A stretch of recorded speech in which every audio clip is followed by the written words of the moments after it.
Hi, everyone, and welcome to the Illustration Department podcast. My name is Giuseppe Castellano. In this podcast, I talk to folks in illustration, graphic design, publishing, animation, and other creative fields about their work, the lessons they've learned, and the bumps and bruises they've experienced along the way. In this episode, my guest is author and longtime New Yorker cartoonist, Michael Maslin. Is there a difference between a cartoonist and an illustrator? They both work in commercial art, often for the same clients. There are too many overlaps to differentiate the two, right? Among other topics, Michael and I look back on the reasons why we look back on illustration history. We talk about the difference between a cartoon, in the New Yorker say, and an illustration. And Michael explains what being there means for cartoonists and illustrators.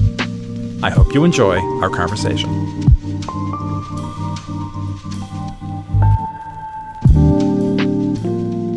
They tell you not to do this. They tell you not to learn the programming while you're recording a podcast with a venerable cartoonist of the New Yorker. I mean, that's what they say, all the podcast gurus. They actually says that. They literally say that. So I'm a bad podcasting student at the moment.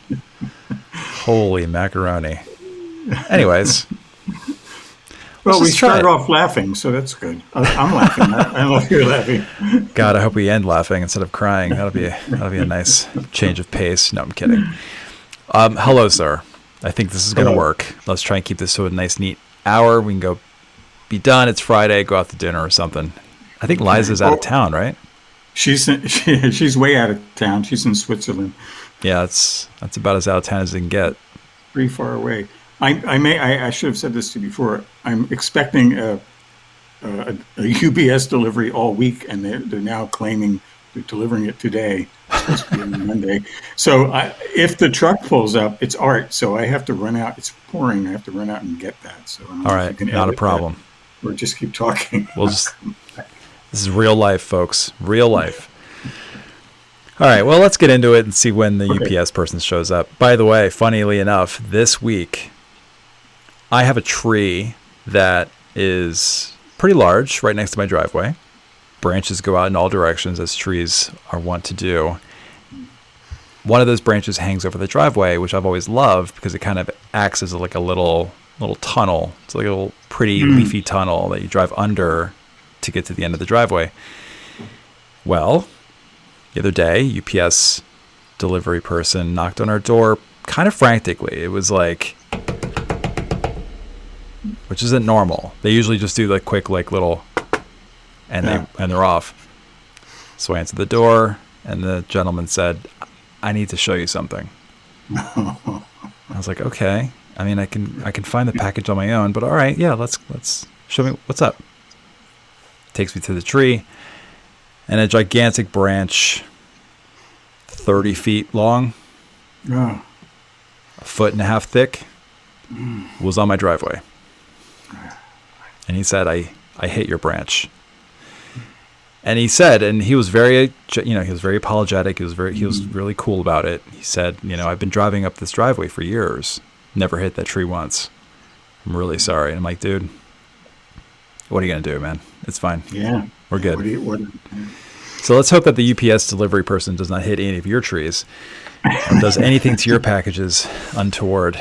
So I have a pet peeve about cartooning that I was hoping to start with, and I'm hoping you can kind of like disabuse me of this pet peeve because it is a pet peeve. I find it annoying. I might have asked a few other cartoonists about this in the past. I don't know if I checked in with Chast or Liza about it, but in cartoons, and I don't know if you've done this, and if you have, I apologize for insulting you right off the bat. Naming characters within the cartoon. So we see, let's say, a political figure sitting at their desk doing something. And on the desk is the political figure's name. A real person, or does it matter, not real? Because the New Yorker doesn't do that many real people. So it would have had to probably have been to bother you this much. It's around. I can't say if it's specific to the New Yorker, but just in general, I don't personally like cartoons where you see, like, let's say it's Obama talking to Biden. and you see like on their lapels buttons that say Biden and Obama. Yeah, yeah. Well, you're talking. That's that other world that I don't really know anything about. That's the op-ed world. The op-ed people Suck. I'm kidding. No. I'm kidding. Totally kidding. I don't know too much about that world really. Okay.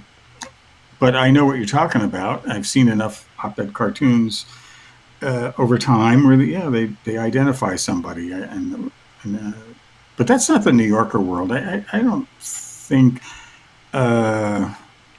that's been done that often. Okay. I'm going through my mental library of images, and I don't remember seeing. First of all, there aren't that. We have to differentiate between the daily cartoon, the New Yorker daily cartoons, which are topical usually, and do show real people, usually our president, whoever that is.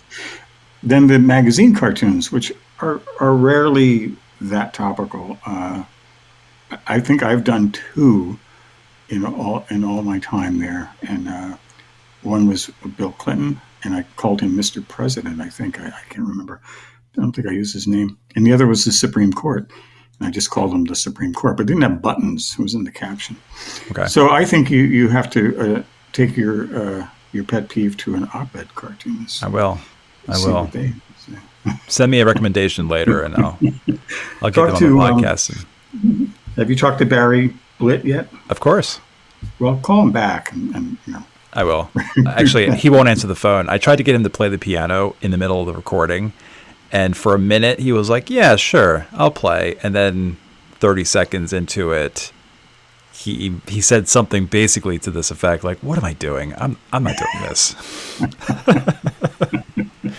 And in my head, I was like, "Darn it! I almost had Barry Blitt playing the piano on my podcast until he came to his senses."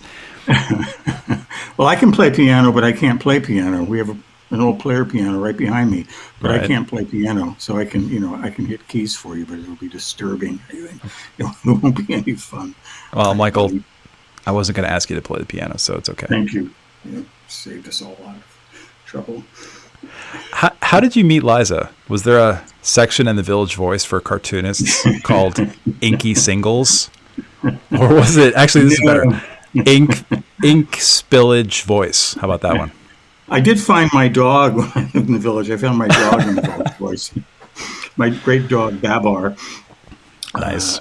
And she was named Babar because the couple that found her, the man, I forget their names, it was a long time ago, was composing music for the Babar animated series. So he named her Babar because she liked to lay under his piano. And found that in the village, found an ad for the doggie, and went down and adopted her. And she was a great dog. But no, Liza and I did not meet through the Village Voice. We met at an after party. A friend of ours, Roxie Munroe, who was a cover artist for the New Yorker, put together a show at Parsons back in February 1984. I did see her work there, and I wondered who she was. She was fairly new at the time. She'd been there 2 years. But for some reason, I hadn't seen that drawing, so I saw her drawing. And then the woman who was the Playboy cartoon editor, Michelle Urey, threw a party for us that evening at her place down in Tribeca. And so I went down there, and a friend of mine who was also a New York cartoonist at the time, Dick Klein, decided he wanted to introduce me to everybody. I didn't know anybody except for Richard Klein. So he lined them up in Michelle's kitchen. We had like a lineup of cartoonists. Jack Ziegler was there, and not Roz, she wasn't there. And a few other people. And Liza was in that line, and that's how I met her. I met her in a line of cartoonists that night. Yeah. I thought that Babar was named after Laurent de Brunhoff, like you were a fan of his or something. I don't know if he was a New Yorker cartoonist as well, but... No, he wasn't, but I was, as a child, I loved his books, those big, giant books. I remember looking at those in the library. Yeah. I loved those books, and I have one. I still have one here. No, I didn't take it from the library. I bought it someplace. But you owe $3,217 late charges. But I loved his work. I really did, and still do. So is there a big market for biographies on cartoonists that I'm not aware of? I mean, how's your Arno book doing? How's Peter Arno, the mad world of the New Yorker's greatest cartoonist? Yeah. How's that doing? And what I led to don't that? know. It sold a few copies. Okay. I was just really glad.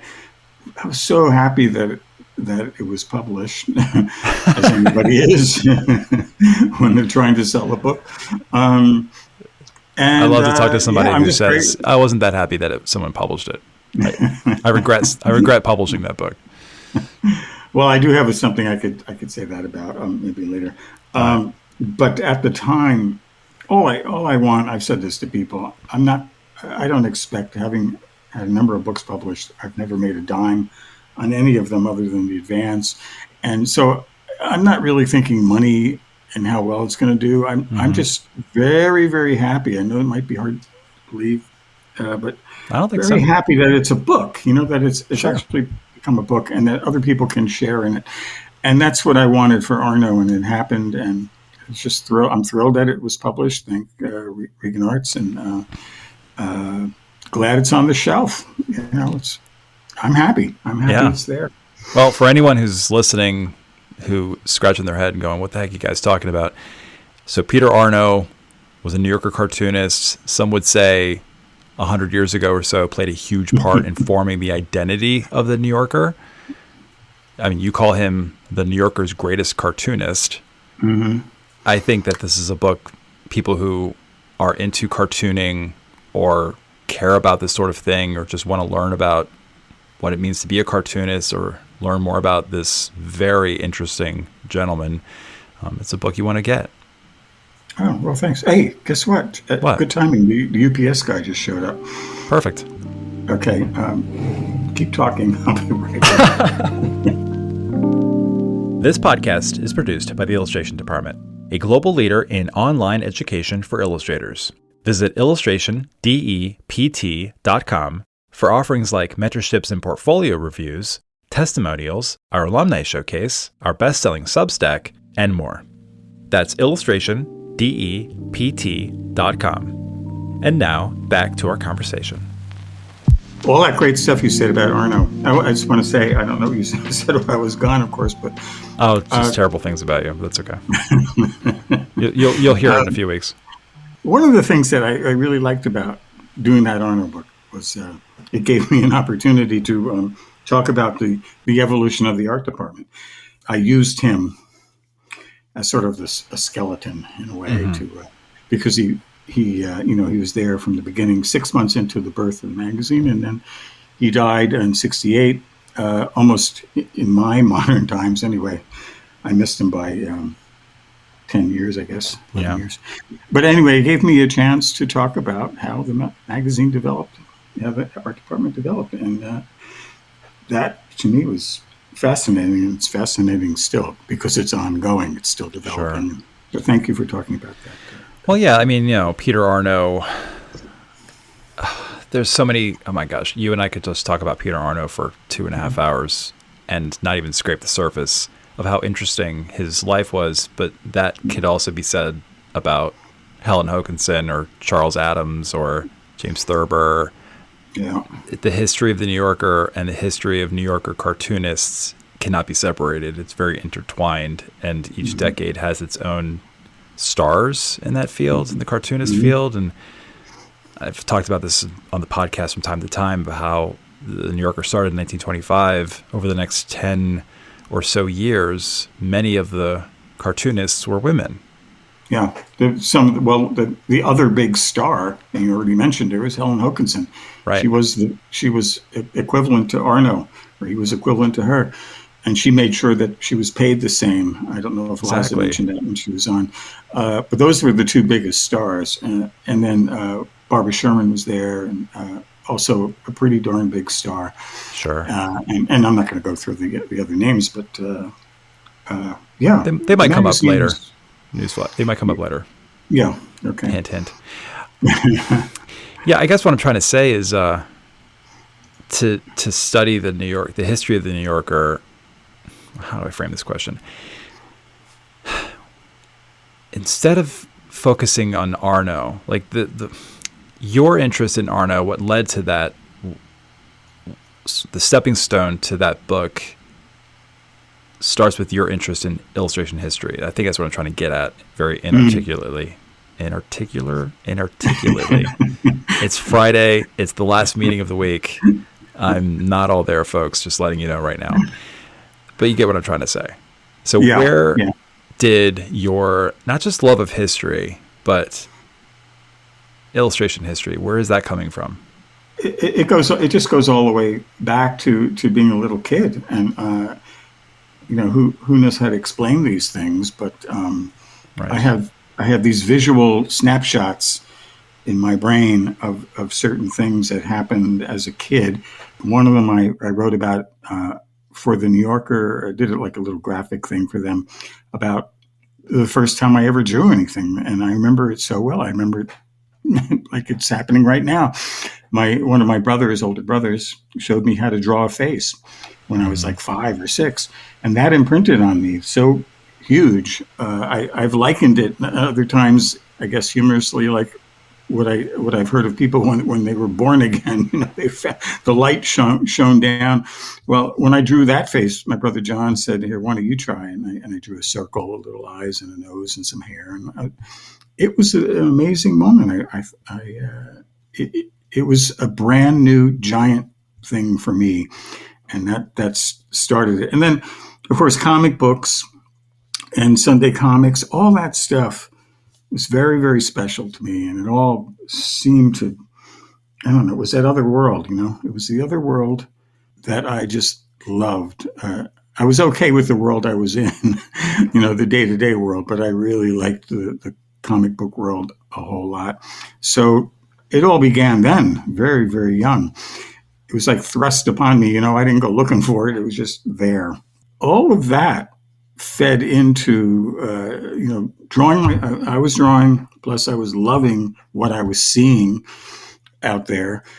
Later on, it just became the thing I did all the time. It kept me out of trouble sometimes, most times, as a little kid. It just became this sort of obsession. And so as various things happened along the way, whether they were underground comics, which I dallied with briefly, trying to do that, copying Robert Crumb briefly.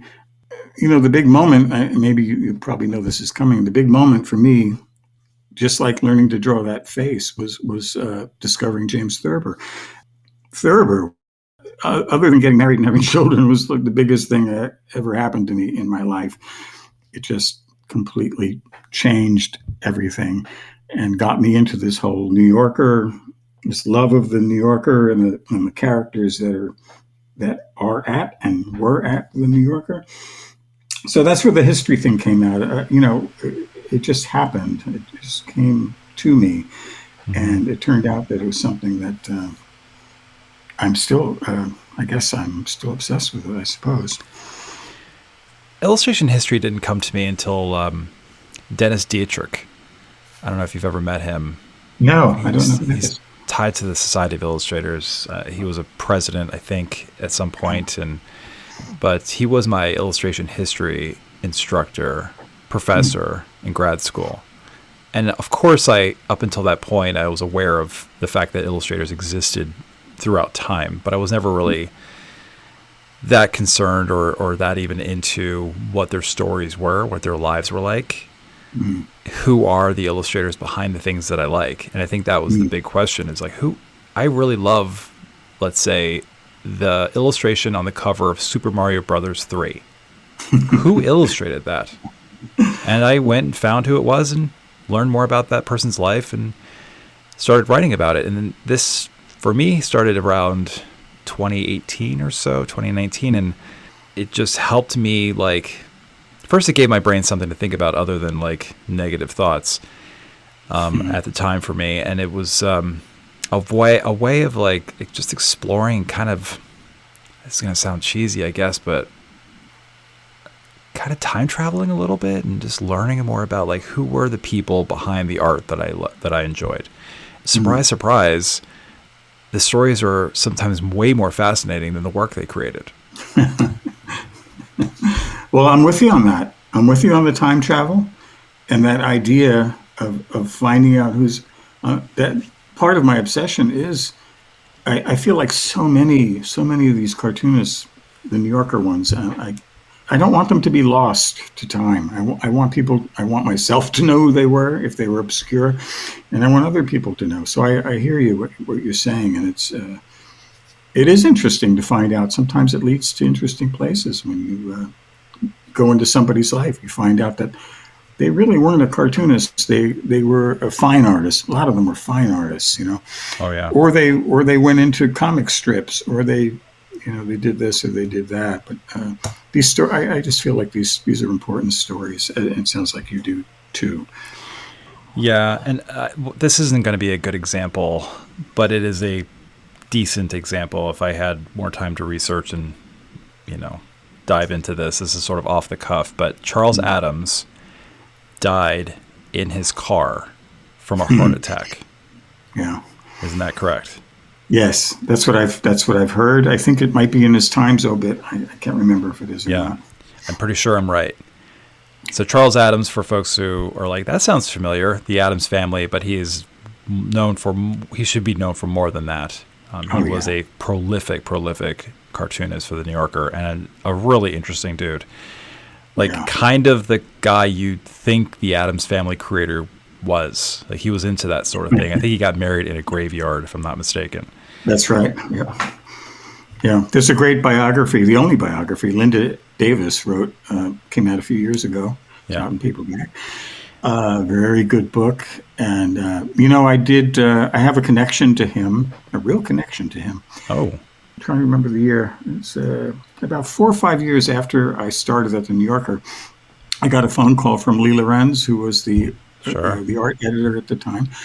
And he said to me, Michael, do you mind if we take this drawing you submitted this week and give it to Charles Addams? I said, sure.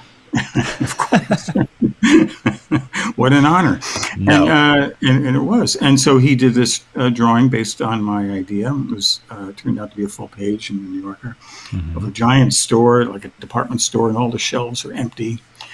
And there's a sign hanging down from the ceiling, and it says, if you don't see what you want, ask for it. That was the drawing. And I then met him very briefly at one of those big New Yorker parties. It might have been that year. I can't remember. That year it came out or the next year. I saw him coming at me. I was standing there. This is in the Pierre Hotel. Grand ballroom where they used to, they used to do it up big back then. And I see Charles Addams walking towards me, and I'm like, well, now or never, So I stuck out my hand and introduced myself. Right. And all he said to me was, I said nice things to him. And then he said, well, I've been doing it 50 years. And he may have said something else, but it was great. I met a hero. I met one of my heroes. Sure. And he didn't disappoint, thank goodness.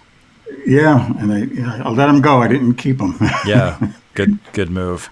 Well, I guess the point I'm trying to make is, so he dies in his car in New York City somewhere from a heart attack. I recently learned that another illustrator, this is non-New Yorker related, illustrator Patrick Nagel, who illustrated a ton for Playboy, just as classy as the New Yorker, I might add. He also died in his car from a heart attack. Oh. So it's not like, ooh, spooky, overlaps, what's the connection? But that's what I'm trying to say is, over the years, and I'm sure you've seen this, you tell me, the more you research illustrators' biographies, the more you see the connections, the overlaps, the parallels, the echoes, right? Yeah. I can, just doing the Arno book, go back to Arno quickly, a lot of parallels there with, I'm not Peter Arno, but I sort of could relate to him on a lot of different parts of his life. And I'm sure that's the same with, I've now met many cartoonists, and if I get to know them a little bit better, I do get to learn their stories, and we all have a lot in common. A lot of us, we're not like big people, even it's funny because we draw people, but a lot of us are very, very happy being home all day by ourselves. You don't mind if I put that on my tombstone, do you? Wasn't a big person. Right. Do it. There's a lot of similarities, and of course we're all different, but Right. Yeah. Right. Yeah. No, the stories are fascinating. Yeah. Again, we could. I hate to talk about this and go, yeah, the stories are really great. Anyway, let's move on to the next thing. But we have a lot to talk about. Okay. I guess that's dangling enough in front of the listeners' faces for them to go off and on their own and start researching stuff.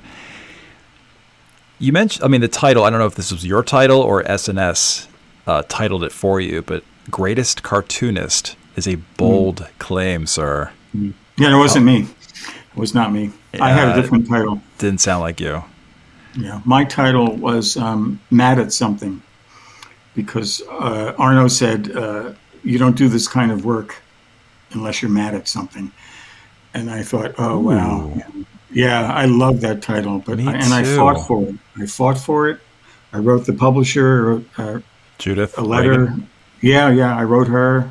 I tried to dissuade them from their title, but they would not have it. So, you lose, right? With these things, you don't win. But I thought Mad at Something was a great title. Oh, that's so good. So you're not going to get it. You're not going to get a strongly worded letter from the ghost of James Thurber anytime soon. It won't be you. He'll send it to Judith Regan of Regan Arts.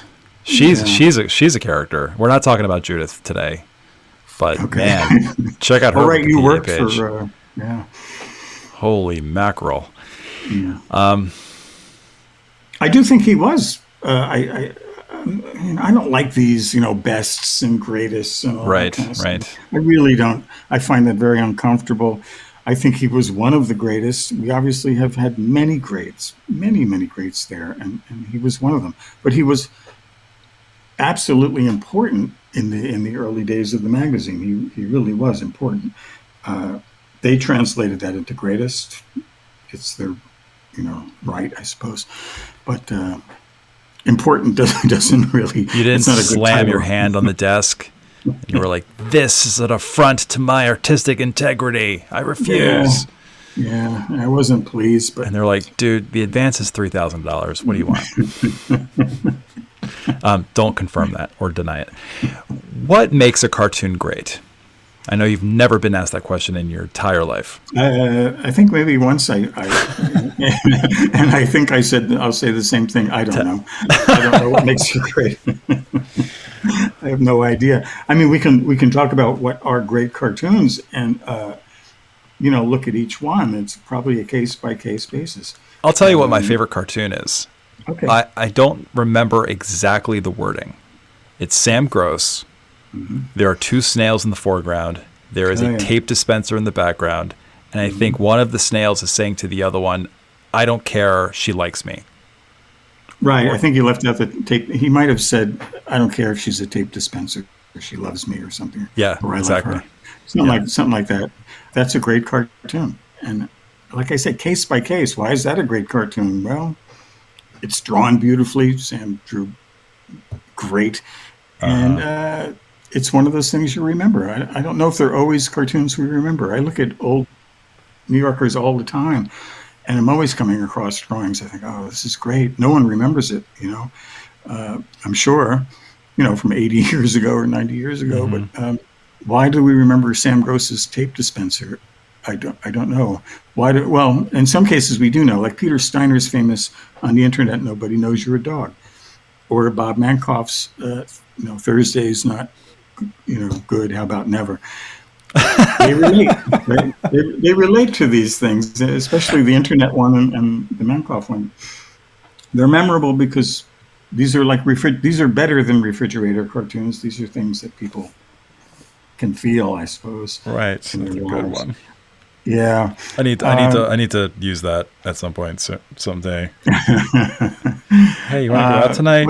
No, tonight's not good. How about never? How about never? But there's so many great ones, and I see them all the time, and I'm overwhelmed by great cartoons. So I don't know. The answer is, what makes a great one? We decide, I suppose, once we see it, whether it's great or not. Right.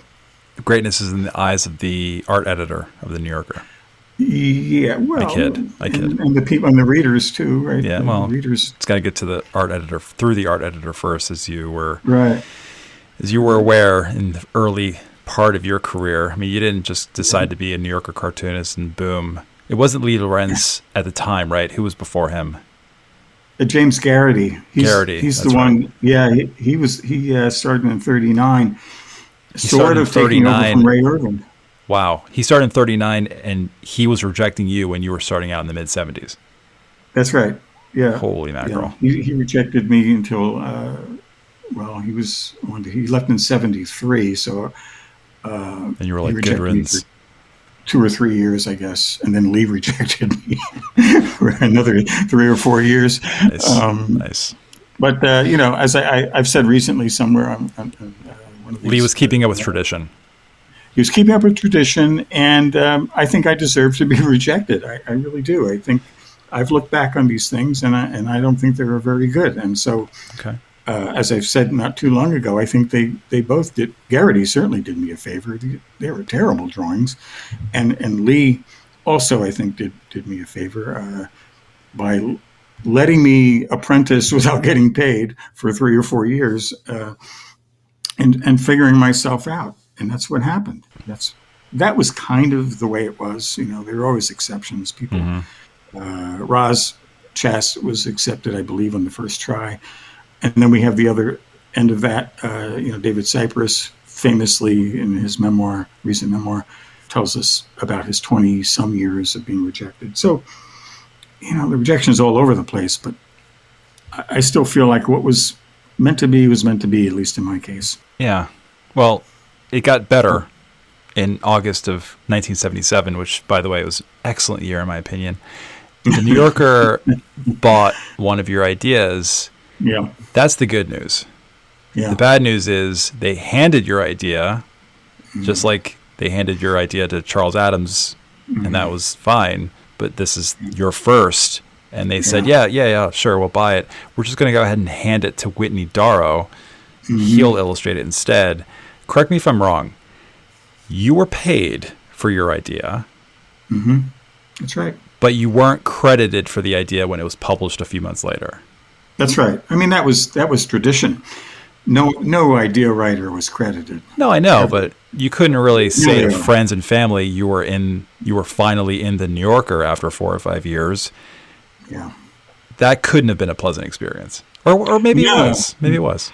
No, it was. I mean, yes, it was, because I finally, was able to feel that I had written something, and in this case, really, it was the writing that got in, because he just used my caption.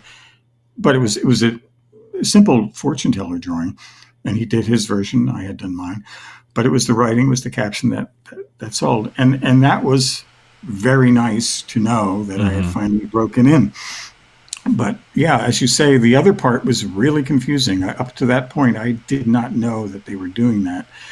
And so I could not celebrate, pop the champagne cork, or, But that's all right, though. Because a couple of months later, they bought your second cartoon. Right. And that was, that's the one. I remember both moments, but the second moment was better. Cloud nine and wonderful. And the first moment was kind of, I don't know. But what were you doing? I mean, this is like a span of, let's say, like 6 months from the time they buy your first idea. A couple of months later, it's published. They buy your second idea and publish the drawing, and this is published another, 2, 3, 4 months after that. So this is a window of 6 or so months. Yeah. And this is the early part of your illustration career. What were you doing in the meantime? What were you doing outside of the New Yorker? Well, I should say that the very first time I was ever paid for any of my work was that idea that they gave to Whitney Darrow Jr. Right. That was the first time I ever got money for working on the cartoon. That's a good feeling. At the same time, I was trying very hard. I lived in the Village, and there was a great bookstore, down Spring Street, with a tremendous, huge magazine rack. And I went down there with a little pad of paper and stood there and looked through magazines and wrote down every one that had cartoons in it. And so I started sending, as all I think all of us do when we start. You want to know what the other places are. You want to make a living. And so I started sending to all these different magazines. I sent to all the big magazines, Saturday Evening Post and Playboy. I remember one called UFOlogy, which I really wanted to get into, but they rejected me. I never saw a copy of that other than in Spring Street. So that's what I was doing, and I got into a lot of those. Changing Times magazine, Mother Jones hired me. They bought things, and then they eventually hired me to be on their letters page. So I was there for almost 5 years. So I was making a living selling cartoons is what I was doing. And of course, when the New Yorker started taking me more and more, I had already built up this little group of places that I then abandoned. Once as the New Yorker bought more, I abandoned more markets, let's call them. Saturday Evening Post, for one thing, was buying everything. When you signed the check on the back, it said they were buying the rights to your drawing forever and ever. And as a early 20s, I didn't really understand that was not a good thing. So I stopped sending to them. Playboy was very haphazard in the way they took things. Hugh Hefner would roll out of bed like once every 6 months and look at cartoons, very different than the New Yorker, which was very methodical week after week. So that's what I was doing in those very early days. I was trying to make a living, being successful. It was a lot less expensive living in Greenwich Village back in the 70s than it would be now. So I was able to get along. I got along. Michael, can you hear me? Hello? Yeah, can you hear me? Oh, yeah. I was just writing you saying I have no idea what happened. That's so weird. It just stopped. Because you said you finished your thought, and then I made a joke about this recording program, and then there was silence. It was getting back at you. It seems to be doing fine. I mean, it's clearly doing its job, but you sound fine. I sound fine. There's some weird, glitchy little things in here. I don't know if you can hear it, but my laptop fan is going nuts. I can't hear it. Yeah, I bet you the guests. Yeah, you're the guest. The listeners are going to hear it, and it's not something I'll be able to edit out. I'm just going to go ahead and be okay with it. This is the new illustration department podcast. Skype is gone. You gotta evolve. You gotta grow. Gotta change. Yeah. Damn you, Microsoft. Damn you.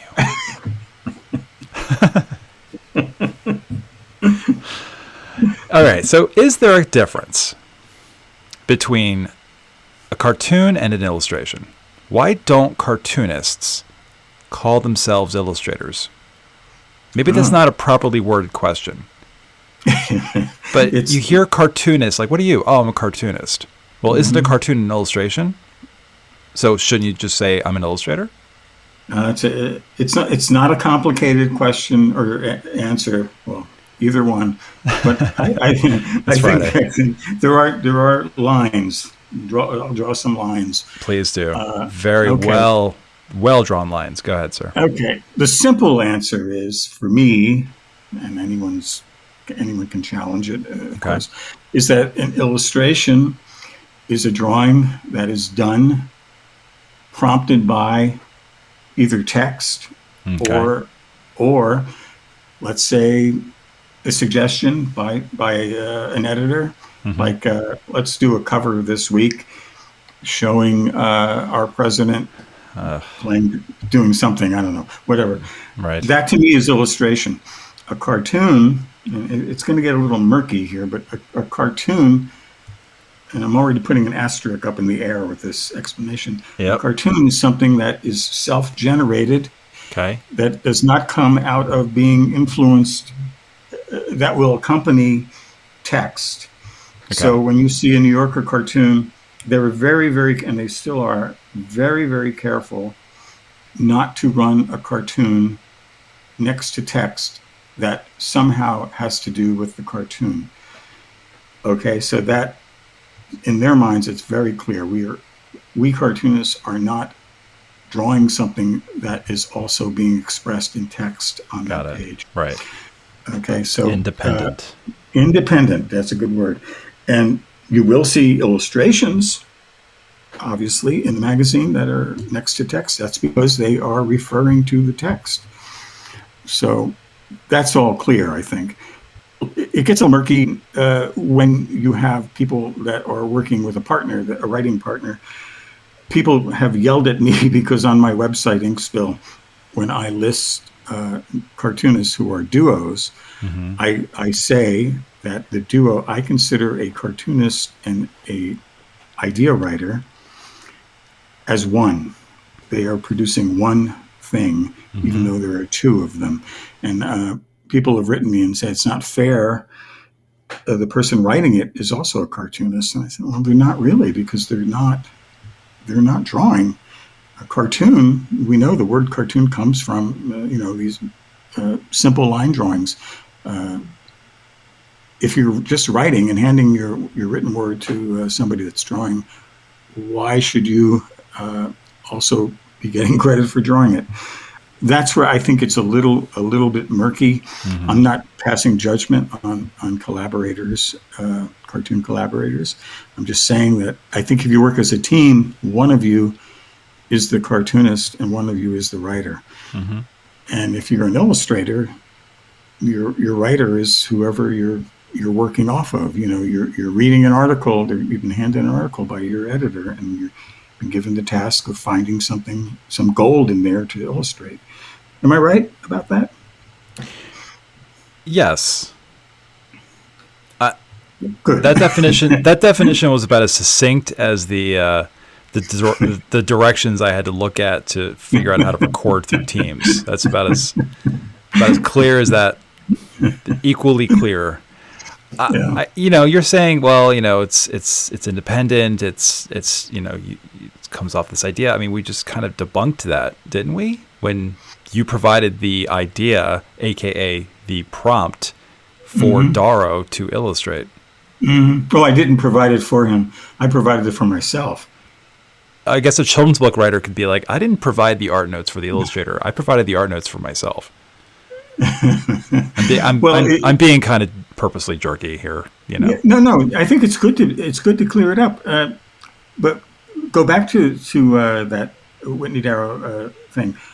That drawing was in a batch of mine of drawings, right? There were a lot of drawings, right? And Lee Lorenz picked that out, and it's sort of the opposite of the cartoon caption contest.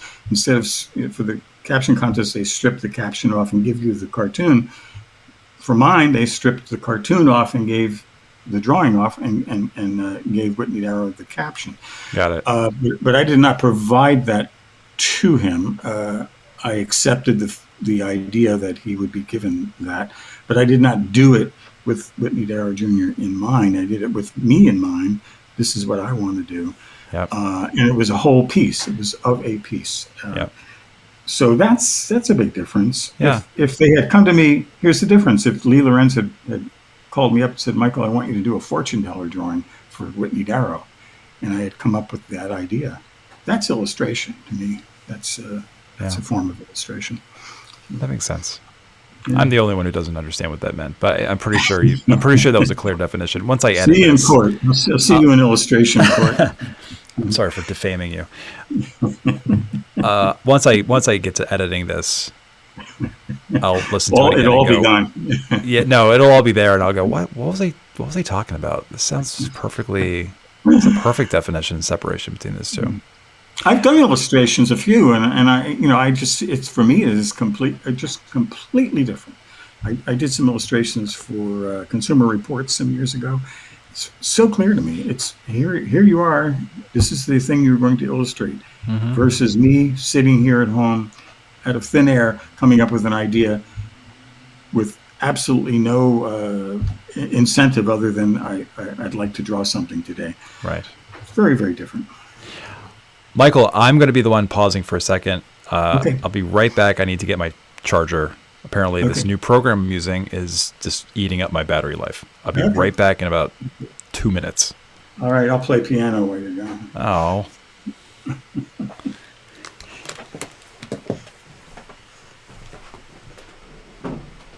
Hello, sir. There you are. Learning on the fly here. I just just kind of like I must have hit a different button. I was trying to just mute it or whatever, but anyway, here we are. And I didn't have to re-enter it. You were there. Oh, great. That is great. So sensitive, this thing. Oh my gosh, is it real? Is it ever? Oh my god, it's so just a bizarre interface. So we clear up the grand illustration versus cartoon question? We definitely did. Okay, good. We definitely hope no one's hurt. No one's feelings are hurt or anything. Hold on, I'm just kind of getting my bearings back on this program. In all seriousness, and as I was running down the steps to get the charger for my computer, I was thinking in my head, like, why am I being so disrespectful to Michael Maslin? And just kind of, no, it was certainly clear. I get it. I get it. There's a sort of, you're coming at it going like, here's my idea and here's the visualization of that idea, is a slightly different beast. it is a different beast than having an editor saying to you, I'd love to see an illustration depicting economic anxiety in post-COVID world or something like that. I mean, there's a prompt, there's a specific directive, and you have to react to that. Whereas with a cartoon, I think the key word is independent. You come at it like, here's this idea I have, here's how I would visualize it. What do you think? It's completely independent and unrelated to anything you have on that page. Yeah. There you go. That's it. Yeah. Thanks, Michael. It helped me understand that, because I have over the years kind of tripped up a little bit sometimes where I'd call a cartoonist an illustrator a cartoonist, back and forth. And well, they can do both. I mean, sure. Both John and Cuneo and Roz have both gone back and forth in those worlds. Oh my gosh! Well, I mean, how many hours do we have on that front? I mean, the Venn diagram between, let's say, let's go even further afield, like children's book illustration on this side, New Yorker cartoonist on history on this side. I mean, they overlap in so many ways. Look at here. I'll just give you two. Maybe I'll give you three. Sid Hoff of Danny the Dinosaur fame. Oh yeah, New Yorker cartoonist. Ludwig Bemelmans of Madeline fame. Huge New Yorker cartoonist. Even bigger than that is William Steig of Sylvester and the Magic Pebble fame. And how many New Yorker cartoons did he illustrate? 1,300 or something?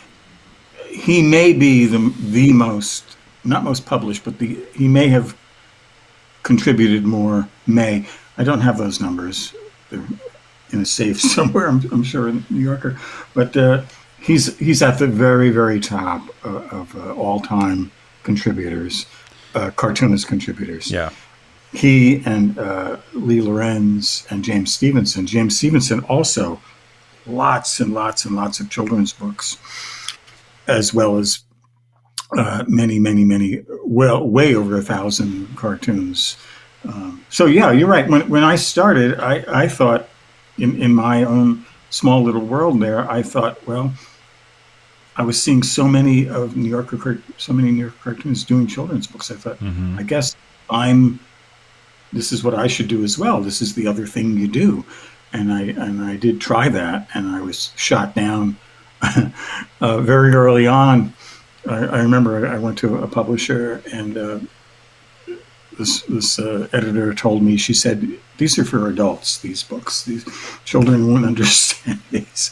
So I just folded up my whole idea of being a children's book author and never tried it again. And I did do one a few years ago. A very nice fellow came to me and asked me to do one. I would suspect there are children's book editors at the major houses who, if you go to them, I'm being very serious, if you go to them and say, I have some children's book ideas that maybe in the past were sort of dismissed as, being too adult or too whatever. But children's books are far more complex these days. They've been so for a while. Are you kidding? If I were an editor at a children's book company, children's book publisher, and you came to me and said, "Hey, my name is Michael Maslin," I'd say, yeah, I know who you are, obviously. and you said I have some ideas for a children's book, we would make that shit work. Pardon my language. And that would be fun. And that would be fabulous. Yeah. I mean, doing cartoons is very, it's so connected to childhood. I think, at least for me, it's very connected to childhood. I mean, I sit around all day and I draw knights in shining armor and chalking fruit. And, that's what I'm doing. I'm doing what you see, these wonderful children drawings. If you ever go into a classroom and see kids draw, right? Or we have been children. We know what kids draw because we were children drawing those things. Yeah, but plus, I feel like a New Yorker cartoonist has a little bit of a leg up. I mean, I know this is a generalization, but I just feel like there's a certain level of wit and humor and self-deprecation, and in some cases grossness, in a charming way that kids absolutely eat up. They love that stuff. They love being talked to like they're adults. Yeah. Liza and I did a thing for a school many years ago. We went down to Jersey Shore and drew for kids that were up on a stage. I'd never done anything like it before in my life. I think Liza probably had. And we had these easels, and the kids were yelling out things to draw. And I like the energy. I like the sort of aggression from the kids. Like, don't do that, do this. They're kind of yelling at us, and I was teasing them, and we were teasing them with doing things wrong. Exactly. I drew an octopus, and that's not what it looks like. Right. You turn around and go, "How would you know?" They had problems with what we were drawing. It doesn't look like, Yeah. So awesome. It's very much a kid-like thing. By the way, I looked it up. William Steig, according to AI, Google AI, which I believe and I use all the time. Kidding. 1,676 cartoons, 123 covers. William Steig. And I don't count Lee Lorenz. I'm sorry. That's cheating. How can you be the art editor and do more cartoons than anyone? The reason he was rejecting you so often, Michael, was because he was like, no, I'll do it. No, I think he was rejecting me for a good reason. I've do. I'll do the cartoons. This episode. It was tough to do. It was really tough, and this has nothing to do with Lee Lorenz doing the work, but cheater. One of the things that used to get to me was I would do something and he was good at notes. This is all pre-computer days. And he would write back and he'd say, "Sorry, Charles Addams just did this," or "Sorry, Ed Frascino just did this," or whoever. And it would be, a drawing that you had just submitted, and they had just bought one just like it. And that does happen. There are these strange coincidences of people doing very similar.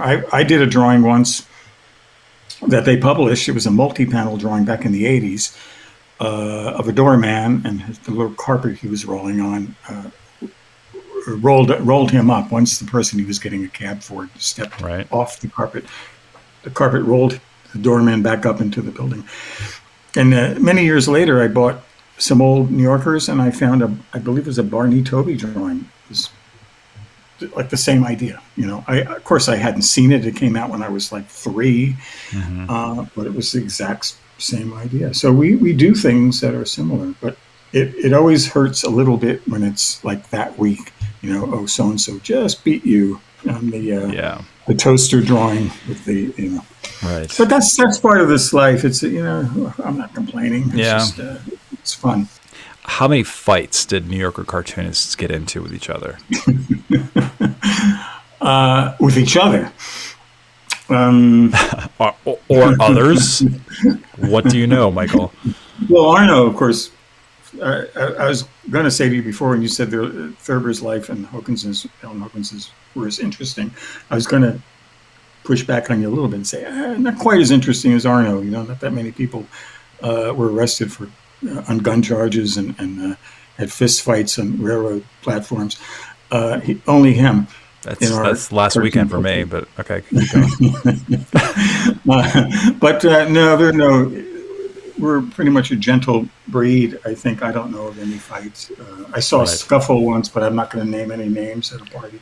Some yelling, but no physical contact. all been pretty civil. Gotcha. This is a shot in the dark, but ever since you said UFOlogy magazine, Yeah. there's some very distant bell rung in the back of my head. And now I'm thinking, I could be so off on this. Was Stephen Heller involved in that magazine at all? Oh, I don't know. I don't know. There's some connection. There's very, very distant connection that my brain wants to make, and I can't seem to make it. So let's connect this. In your opinion, what New Yorker cartoonist should be more commonly known but isn't? I have a couple. I have a lot. I wish I had my list in front of me. We can go year by year. That's one of the reasons why I did Inkspill, was because I felt that we were too focused on too few cartoonists.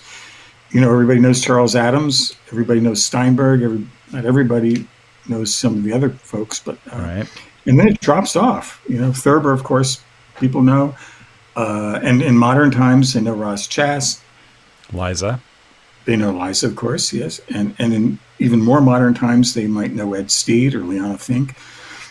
But I've just named, 8 people, and there have been, well over 700 that have added to this wonderful magazine.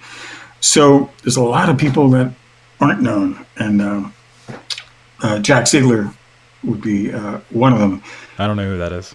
Oh my God! See, there's the problem, and Jack, who started in 1974, really opened the door. I think, along with Ed Corn, I was able to tell Ed this, that when the New Yorker started publishing Ed Corn's Beasts, I think they really opened themselves up to a new generation. Jack Ziegler opened them up even further by bringing in the Mad Magazine sensibility to the New Yorker.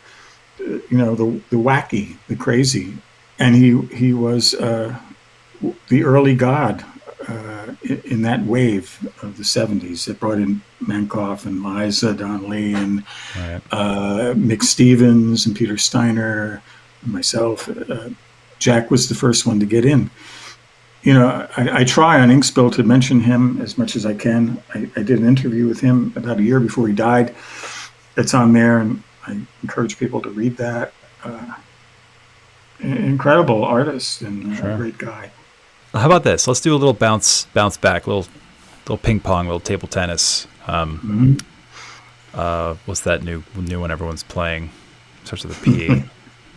Pocket tennis. What the hell is that one called? Pickleball. I've never played it, but anyways. I'll hit one, you hit one. Ready? Okay. All right, you hit one already, so it's my turn. Ilanka Karatz. I just refiled her book moments before we started talking. I swear to God. I know. I was there. She was born in the late 1890s, right? She illustrated 186 New Yorker covers. Well, I don't know the number, Karatz. but you're telling me. I do. I have notes. Okay, I do research. All right, so that's mine. Back to you. But what do we do? Oh, we're talking about people who aren't known. How about Alan Dunn? Was Alan Dunn Mary Petty's husband? Yes. Am I mixing? Oh, that's correct? That is correct. All right, I'm back. Nice.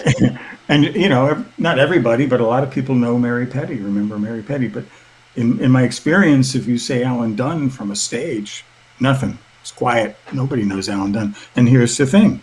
For many years, Alan Dunn was the most prolific New Yorker cartoonist there was. Did more cartoons until Bill Steig lived to be almost 100 years old. So he was able to well pass Alan Dunn. But he was in every week, just about every week, from the 1920s until he died. And no one knows who he is. Did a lot of books. I think he had about 5 books. Yeah. Okay. All right. Let's see. Let's see who I have for you. How's about Mishka Richter? Am I pronouncing that correctly? Misha Richter. Yes, Misha Richter. Misha Richter. Wonderful man. I interviewed him for the Arno book. I did meet him early on. Oh my gosh, are you serious? He was a great guy. a wonderful cartoonist. He was a fellow who did rely heavily on others' ideas. He actually did a book about it. It was not a secret. This guy, I think his name was Richard Bacon or something. Okay. They put out a book together. So it was not a secret. He was working with idea people. Beautiful work. Yeah, you're right. It's just another one of those names. Yeah. I use him often. I use him, I wouldn't say once a week, but a couple of times a month easily when I talk to illustrators about quality line work, quality drawing. Beautiful drawings. Oh my gosh. Fantastic. Yeah. All right. Here, I have a quick, here's an anecdote. It's very quick. Sure. At a New Yorker party, after Ed Sorel, Ed Sorel came late to the New Yorker, came in through Robert Gottlieb, but Tina Brown, of course, made him a star at the New Yorker. Ed Sorel is my favorite rejection, by the way. I've told this on the podcast before. I reached out to him to be on the podcast, and he wrote back, no punctuation, no capitalization, not interested. Send. Go ahead, but we love him, don't we? We love him. Of course. So it was at a party. I think it might have been Ed's first New Yorker party, and I forget where it was. Doesn't matter.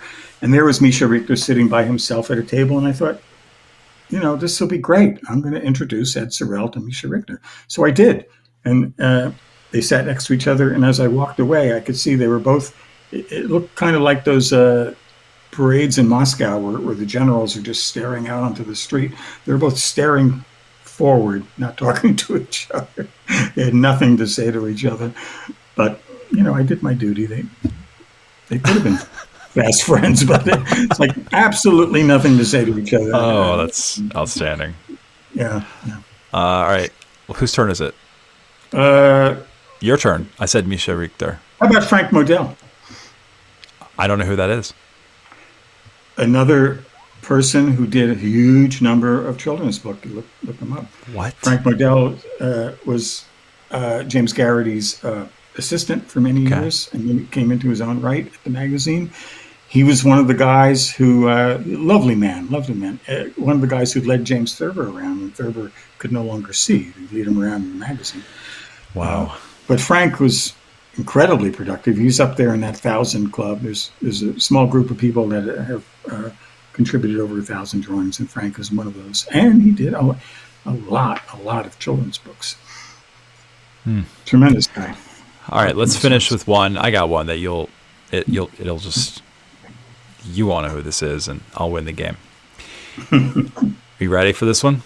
Yeah. Ray Irvin. Ever heard of him? Never heard of him. Never heard of the guy? Idea. And I do wonder, in all seriousness, how many people are listening. And this isn't meant to, I'm not meant to I don't want to slam, you don't know who he is. I don't want people to feel bad about not knowing who Ray Irvin is. Did I know who Ray Irvin was all throughout my undergrad RISD, illustration education? No. Throughout my young adulthood in publishing? Absolutely not. Not until a couple of years ago. I was like, oh, who? Ray Irvin? He designed the logo of the New Yorker? He's the guy who implemented that stripe down the side of the pages. He's instrumental for how the New Yorker looks. Who's this dude? Why haven't I learned about this dude? And of course, he's the one that did the first cover. He used his Tilly cover. Yep.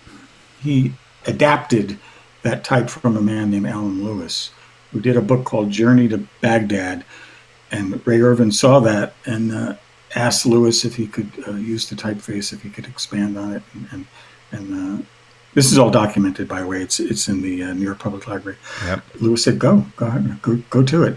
And, sort of ironically, it became known as the Irvin typeface. It's really the Alan Lewis typeface. If you look at the two, they're identical. I have a copy of Journey to Baghdad and another book that he did. And it is the Ray Irvin typeface. I'm not sure what expanding he did, but it's one of those little weedsy things. If you didn't hear Ray Irvin, you certainly didn't hear of Alan Lewis. Yeah. But he deserves credit. But yeah, Ray Irvin, he is always on my mind. People that read my site, go to my site, Inkspill, on every Monday, they will know that I put his heading for Talk of the Town on the page every Monday, because the New Yorker took it away. in 2017 and replaced it with a redrawn version by Christoph Niemann. And he threw in the World Trade Center because the magazine had moved down there, which I find just heartbreaking that they took this beautiful design and which it had no identifiable New York building in it. Didn't need to, just this beautiful thing with an owl and little buildings. It just breaks my heart that they're not bringing it back. So I keep bugging them every week, hoping they do. Well, I got to say, though, I mean, we've mentioned ink spill a couple of times, but I just wanted to, be on record here, put it on the ledger. I do every week write illustration history posts every other week, and ink spill is one of my go-tos. It's for folks who are just being introduced to this. It's a blog, it's a newsletter, it's a resource dedicated to all things past and present related to the New Yorker cartoon. And it's something that should be bookmarked by everybody and read often. Well, thank you. Thank you for that. It's my pleasure. Yeah, I love doing things.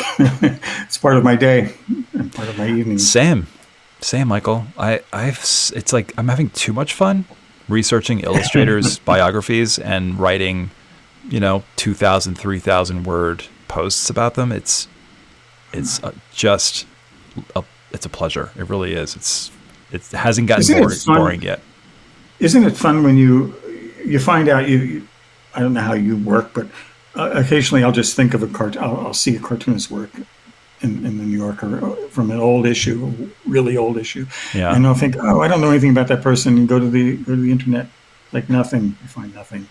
And then something turns up, weeks later or years later, and it's so exciting. It could be even just a photograph, like, now I know what that person looks like. Yeah. Or you find in some obscure magazine, there's an article about that person that you hadn't been able to find before. It's very exciting. Yeah. Very exciting. Every now and then that'll happen. Like I'll find a piece of art.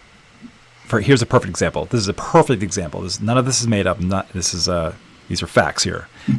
I was at the supermarket one day and I saw a Little Debbie package of, sweets. And I saw the illustration of Little Debbie and wondered, that's illustrated. Who illustrated it? And it led me down this wild and wacky rabbit hole to the illustrator whose name, of course, escapes my mind right now, but she did a lot of not safe for work pinup art. And she was the illustrator for Little Debbie cupcakes. And it just started with me going to the supermarket to get, I don't know, this or that for dinner that night. And I go down this wild and crazy rabbit hole where I'm like looking at quasi-nude paintings of women on the sides of like 1944 bombers or something. That happens a lot. It happens a lot. I think it's great. I love that. I love when that happens. And it's exciting when, this history opens up. It's more history. And then you wrote about it, right? Yes, exactly. I found it. Her name is Pearl Mann. 2 N's? Mann. Yep. In 1960, I'm talking racy. I'm not exaggerating. It's racy. So she did these like racy American Girl pinup calendars, which then led to a commission from a client who wanted to sell 60-cent cakes, otherwise known as cupcakes. And that led to the logo for Little Debbie that we know today. That's so funny. I can picture that logo. Of course. Yeah. Of course you can. Yeah. So innocent. You wouldn't think. Oh, my gosh. Yeah. Just, again, if you look her up, guys, just put the kids in the other room or whatever. Well, Michael, I've taken up a ton of your time. We've sort of covered some New Yorker stuff, sort of didn't. But this has been a super, super enjoyable chat. And apologies for the technical mumbo jumbo, but we'll see how this all sounds. I did check while we had that one glitch where I couldn't hear you. I just jumped over and checked the audio, and it did sound pretty good. So I'm pretty excited about that. Well, thank you for. Of course. Are you kidding? Please. You might be one of those like return guests I have every 6 months. I'm like, hey man, what's up? What have you been up to? All right. I'm waiting. I'm just going to wait here. All right. Sounds great. For folks listening, maybe they want to be in the New Yorker or just want to really plug into this crazy, beautiful world of illustration / cartooning / illustration. What last word of wisdom or insight would you like to share with them directly? Well, I have two thoughts, but I'll go with just one. Okay. I'll tell you the two thoughts because even better. Why keep it a secret? I have 7 things I want to say, but here's 2. I think Liza actually, and we keep mentioning Liza. Liza and I are married. She deserves Liza mentioning. Donnelly. Yes, Liza Donnelly and I are married. We were the second New Yorker cartoonist married. Alan Dunn, Mary Patty being the first. Right, that's right. All right, I'm paying attention. See, okay. Okay, I think Liza may have mentioned this, and persistence, I believe, was what she said, and I believe that's true. But I think the one that I don't like dispensing advice, but I think being there, not the Peter Sellers movie. You can watch that. That's a great movie. But I think if you show up and you are there, it's extremely helpful, and it's sort of like a blanket thing to say, but I think it's true, and that means working. That means showing up with your piece of paper or your pad or your iPad or whatever it is you're working on. Mm-hmm. Show up and work, because if you don't, well, then you have nothing to show anybody. But I mean, in a bigger sense, I mean show up and enjoy it and be there for your work, day after day after day. And I think good things will happen. To learn more about Michael and Inkspill, visit michaelmaslin.com. If you find value in this podcast, you can support it by subscribing to my best-selling Substack.